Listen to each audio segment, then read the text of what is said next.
एक ऐसा गांव जिसके बीचों बीच सोने का पहाड़ है, फिर भी लोग भूखे प्यासे तड़प तड़प कर मर रहे हैं, लेकिन किसी में इतनी हिम्मत नहीं जो उस पहाड़ के पास भी जा सके। बाहुबली को टक्कर देने वाली 7.5 IMDb रेटिंग्स के साथ पेश है तमिल एडवेंचर मूवी ठंगला। मूवी की शुरुआत वेपुर गांव को दिखाते हुए होती है, जहां हम ठंगला को देखते हैं जो अब तक सोया होता है। उसकी पत्नी गुणवती उसे डांट रही होती है और कहती है, देखो तो इस आदमी को, अभी तक सो रहा है। गांव के सभी मर्द खेत में काम करने चले गए और ये महाशय अभी तक बच्चों के साथ सो रहे हैं। कोई शर्म लिहाज तो है नहीं, सब खेतों में काम कर रहे होंगे और तुम लौटा लेकर उन्हीं के बीच बैठ जाना। ठंगला अपनी पत्नी से बहुत प्यार करता था। उनके 5 बच्चे होते हैं, जिसमें से उनके बड़े बेटे का नाम अशोक था। गांव में सिर्फ ठंगला के पास ही अपनी जमीन थी, जहां वो खेती करता था। बाकी जितनी भी जमीन थी वो जमींदार की थी, जिस पर गांव के सभी लोग मजदूरी करते थे। इस बार ठंगला की फसल बहुत अच्छी हुई थी। ठंगला भगवान की पूजा करके इन फसलों को अपने परिवार के साथ काटना शुरू करता है। रात में सभी कटी हुई फसल को एक जगह इकट्ठा करके वहीं खेत में साथ सोने जा रहे होते हैं, मगर उसके बच्चे उसे सोने नहीं देते और एक कहानी सुनाने को कहते हैं। ठंगला अपने बच्चों से बहुत प्यार करता था, इसलिए वो उन्हें मना नहीं कर पाता और अपने परदादा की कहानी सुनाने लगता है। बहुत साल पहले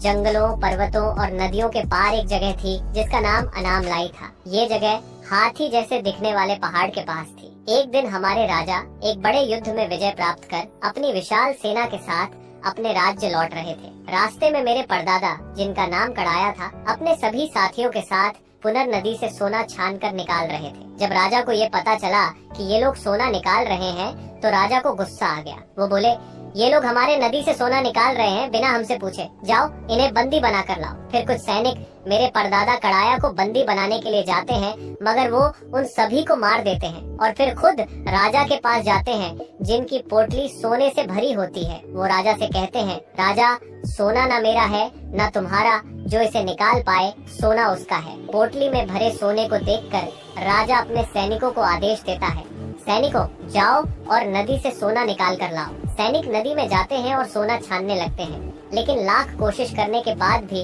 उन्हें सोने का एक टुकड़ा भी नहीं मिलता। तभी राजा का एक पंडित एक सुंदर मोर को देखता है और उसका पीछा करता है। वो मोर सीधा एक सोने के पहाड़ में जाकर बैठता है। सोने के पहाड़ को देखकर पंडित हैरान रह जाता है और राजा को वो पहाड़ दिखाता है। राजा सोने के पहाड़ को देखकर चकाचौंध हो जाता है और अपने सैनिकों को उसे लाने के लिए भेजता है। तभी मेरे परदादा कड़ाया राजा को सतर्क करते हैं, ये पहाड़ नहीं, ये विनाश है महाराज। यहाँ से आज तक कोई जीवित नहीं लौटा। लेकिन राजा उसकी बातों पर ध्यान नहीं देता और अपने सैनिकों से कहता है, जाओ और सोना लेकर आओ। जैसे ही सैनिक सोने के पहाड़ के पास पहुँचते हैं, उन पर बहुत सारे सांपों और भालुओं का हमला हो जाता है, जिससे सभी सैनिक पलक झपकते ही मारे जाते हैं। सैनिकों को मरता देख राजा डर जाता है। तब कड़ाया राजा को बताता है कि सोने की रक्षा एक मायावी औरत करती है, जिसका नाम आरती है। जब तक वह जीवित है, इस सोने को कोई नहीं ले जा सकता। लेकिन राजा को सोना किसी भी तरह से चाहिए था, इसलिए वो कड़ाया से उस मायावी औरत को मारने के लिए कहता है। बदले में राजा उसे वो सारी जमीन देने का वादा करता है जिसे उसने हथिया लिया था। कड़ाया अपने कुछ साथियों के साथ बड़े ही सावधानी से उस जगह जाता है जहां उनकी और मायावी औरत के आदमियों में एक खतरनाक लड़ाई होती है। आखिर में कड़ाया उस मायावी औरत के पेट में भाला मार देता है, जिससे वो मर जाती है। उसका खून जहाँ तक गया होता है वो सारी जमीन सोने में बदल जाती है। कहानी शिफ्ट होती है प्रेजेंट में। हम ठंगला को देखते हैं जो इसके आगे की कहानी सुनाने जा रहा होता है। तभी जमींदार का एक आदमी उनकी कटी हुई फसल पर जलता हुआ मशाल फेंक देता है, जिससे सारी फसल जलने लगती है। अगली सुबह जमींदार ब्रिटिश नियमों के अनुसार ठंगला से टैक्स के तौर पर 10 पगोड़ा और 80 बर्तन अनाज मांगता है, मगर ठंगला टैक्स नहीं दे पाता, जिसके कारण जमींदार उसकी जमीन छीन लेता है और उसे उसी जमीन पर मजदूरी करने पर मजबूर कर देता है। और अब गांव में किसी के पास भी खुद की जमीन नहीं थी, जिसका फायदा उठाकर जमींदार उन्हें बहुत कम तनख्वाह में काम करवाता था और देखते ही देखते गांव के हालात बद से बदतर हो गए। कुछ दिनों बाद गांव में लॉर्ड क्लेमेंट नाम का एक अंग्रेज आता है, जो गांव के सभी मर्दों को अपने साथ सोने की खुदाई के काम में जाने को कहता है। इसके बदले में वह सभी को मुफ्त खाना और एक पगोड़ा देने का वादा करता है। गांव के सभी लोग सोने की खुदाई की बात सुनकर वहां से भाग जाते हैं, क्योंकि उन्हें लगता था कि वहां भूत रहता है जो सभी को मार देता है। लेकिन अगली सुबह हम गांव के सभी मर्दों के साथ ठंगला और उसके बेटे अशोका को देखते हैं, जो अंग्रेज के साथ सोने की खुदाई करने के लिए जा रहे होते हैं। क्लेमेंट सोने की तलाश में उन्हें नदियों और जंगलों के पार एक ऐसी जगह लेकर जाता है जहाँ दूर दूर तक कोई नहीं होता। यहाँ पर ये लोग जगह जगह पर खुदाई करके थक जाते हैं, मगर इन्हें सोने का एक छोटा सा टुकड़ा भी नहीं मिलता। ठंगला अपने परदादा की कहानी के अनुसार क्लेमेंट को बताता है कि सोना यहाँ नहीं बल्कि हाथी जैसे दिखने वाले पहाड़ के पीछे है। क्लेमेंट ठंगला की बात पर विश्वास करता है और उसके साथ उस हाथी जैसे दिखने वाले पहाड़ के पास आ जाता है। लेकिन पहाड़ के पास पहुँचते ही ठंगला को खतरे का एहसास होता है और तभी वहाँ एक खूंखार तेंदुआ आ जाता है, जो क्लेमेंट को अपने पंजों से मारकर जख्मी कर देता है। मगर ठंगला किसी तरह तेंदुए से लड़कर उसे मार देता है। इससे पहले कि और कोई खतरा आ जाए, ये लोग पहाड़ी की तरफ भागने लगते हैं, जहां हम उस मायावी औरत की बेटी को देखते हैं जो अब सोने की रक्षा करती है। सोने की रक्षा करने के लिए वे लोग इन पर हमला कर देते हैं, जिसमें ठंगला अपनी जान बचाने के लिए उस मायावी औरत की बेटी को गोली मारकर घायल कर देता है। इसके बाद हम देखते हैं कि ठंगला के बेटे अशोका को पीछे किसी कुएं से एक संत की मुंडी मिली थी और यहाँ उसे उसका पूरा शरीर मिल जाता है। संत की मूर्ति को देखकर ठंगला को पूरा विश्वास हो जाता है कि सोना यहीं इसके नीचे है, और बिल्कुल ऐसा ही होता है। उन्हें मूर्ति में थोड़ा सा सोना मिलता है। जब क्लेमेंट चेक करने के लिए उसे आग में पिघलाता है तो इस शुद्ध सोने को देखकर वह बहुत खुश होता है। अगले दिन क्लेमेंट सोना ढूंढने की खुशी में ठंगला को अपने जैसे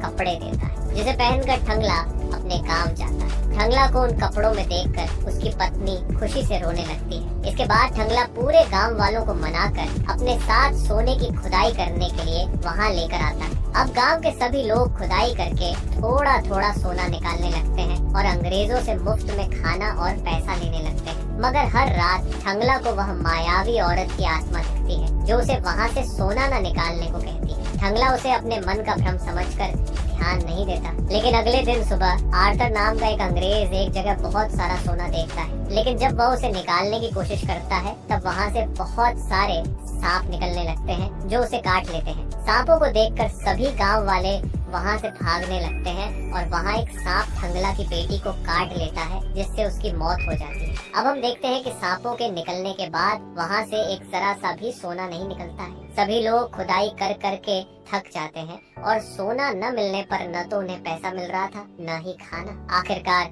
सभी लोग काम करना छोड़ देते हैं। तभी गांव वालों को एक जंगली भैंसा दिखता है, जिसका शिकार करने के लिए ये लोग उसके पीछे भागते हैं। जैसे तैसे ठंगला भैंसे को मार देता है और बहुत दिनों के बाद सभी अच्छे से खाना खाते हैं।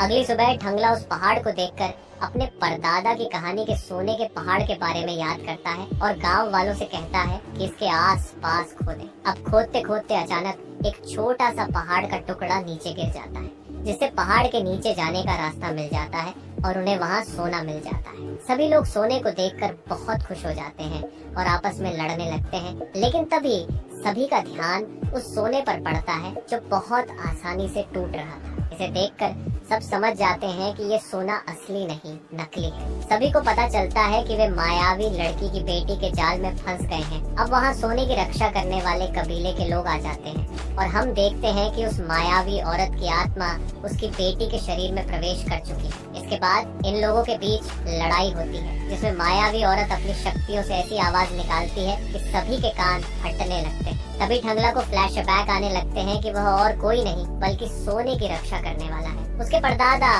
परदादा सभी सालों से सोने की रक्षा करते आए थे। तभी क्लेमेंट मायावी औरत को मारने वाला होता है, लेकिन ठंगला उसके बचाव में आकर क्लेमेंट से लड़ने लगता है। लड़ाई में क्लेमेंट ठंगला को जख्मी कर देता है और मायावी औरत के पेट में वार करता है, जिससे उसका खून गिरने लगता है। इसे देखकर ठंगला मायावी औरत से माफी मांगता है और क्लेमेंट को मार देता है। जिसके बाद हम देखते हैं कि मायावी औरत के खून से सारा सोना असली हो गया था। उसका कुछ हिस्सा मायावी औरत ठंगला को दे देती है, जिससे गांव के सभी लोग अपना कर्ज चुकाकर एक नई शुरुआत कर सके। तो बस यहीं पे खत्म होती है हमारी ये प्यारी सी मूवी एक्सप्लेनेशन। मिलते हैं अगली वीडियो में एक ऐसे ही ऑसम एक्सप्लेनेशन